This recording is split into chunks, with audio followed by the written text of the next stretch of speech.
Here's the update to Caught with the Burger. Okay. So it says, okay, I heard the two of you say that I'm kind of the asshole in a petty way, even though Betty threw me under the bus. And even then, I didn't raise much of a fuss. I never mentioned all the times I was there while she was spending her husband's money on that tawdry affair. She'd be short a few $100s when the mortgage was due, and I'd loan her money even though I was through.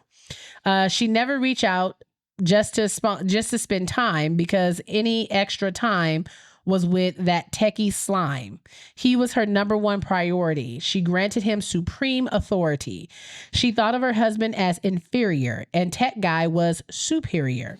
She acted like a snob, though she was actually a slob. Kept their house a big mess while her husband worked under stress. Oh, is she writing? Yes. Kate, don't get me wrong. She could be funny and fun to be around, but she almost ruined her family financially into the ground. And Tech Guy, who was married with a daughter of his own, was the only thing she focused on until her kids were grown. I know their marriage is sexless because after her being so reckless and her husband busting her ass, the husband told me, and he was crass. And she told me the same, and she says without shame that she has no desire for her husband and he doesn't inquire. No, her husband never cheated and he often feels defeated. And trust me, she would have stayed with Tech Guy if things hadn't gone awry. No, it wasn't getting busted. She told her husband she could be trusted, but she still saw Tech for another 7 years. For only him did she ever shed tears. But her husband knows if they divorce, living in Cali will change their course.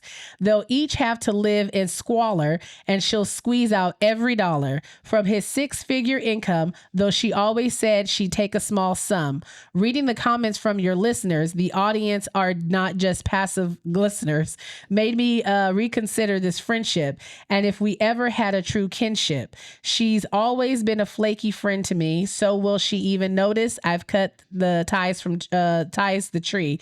When she does, she'll get all upset and blame me without regret and never see the reason why. Well, I gave it the good old try. The petty will end as I let go of my friend, and if she gets caught with another burger in her bun, maybe her husband will finally be done. And although I did enjoy being a bit petty, my life will go on without backdoor Betty. Anonymous Booski fan. We love you.